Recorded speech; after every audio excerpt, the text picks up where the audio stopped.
అందరికీ నమస్కారం. ఈరోజు మా తోట దగ్గరలో ఉన్న మోదుగు చెట్లు చూపిస్తాను. ఇవన్నీ మోదుగు చెట్లే. మీరు చూడొచ్చు, ఆకులు పెద్దగా ఉంటాయి, రకరకాల సైజుల్లో ఉంటాయి. చాలా ఇప్పుడు ఈ సీజన్లో అంటే జూన్ జూలైలో చాలా గ్రీన్గా ఫ్రెష్గా ఉంటాయి. ఇవి బాగా ఎదిగి నెమ్మదిగా ముదిరి డ్రై అయిపోయి ఫిబ్రవరి మార్చి కల్లా రాలిపోతాయి. మళ్ళీ చిగురు వస్తుంది. ఫిబ్రవరిలో దీని పువ్వులు ఉంటాయి, చాలా బాగుంటాయి, పసుపు రంగులో ఉంటాయి.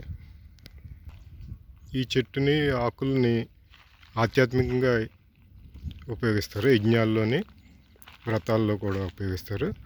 అలాగే ఉపనయనంలో దీని కర్రని ఉపయోగించి గొడుగు కింద పట్టుతారు దీన్ని. అలాగే ఆయుర్వేదంలో కూడా దీని ఆకులను ఉపయోగిస్తారు. మానసికంగా డెవలప్ అవ్వని పిల్లలకి ఈ ఆకుల్లో భోజనం పెడితే దానికి బెటర్మెంట్ ఉంటుందని చెప్తారు. ఆధ్యాత్మికంగా ఆయుర్వేదంలో ఇది మెన్షన్ చేసింది. అలాగే ఇదివరకట మనం ఈ ఆకులతోటి విస్తరాకులు కుట్టి దాంట్లోనే భోజనం చేసేవాళ్ళం. ఇప్పుడు ప్లాస్టిక్ పేపర్లు రావటం వల్ల, ప్లేట్స్ రావటం వల్ల ఇది తగ్గిపోయింది. మళ్ళీ చాలామంది ఈ ఆకులో తినడానికే ప్రిఫర్ చేస్తున్నారు. సో ఎవరైనా కావాల్సిన వాళ్ళు మమ్మల్ని కాంటాక్ట్ చేయొచ్చు. ఈ ఆకులు సప్లై చేస్తాం, ఫ్రెష్ ఆకులు. ఈ చెట్లు బాగా ఎదుగుతాయి.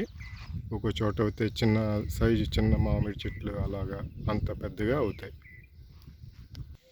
Okay, thank you. ఎవరికైనా కావాల్సిన ఆకులు మమ్మల్ని సంప్రదించవచ్చు. Okay, thank you.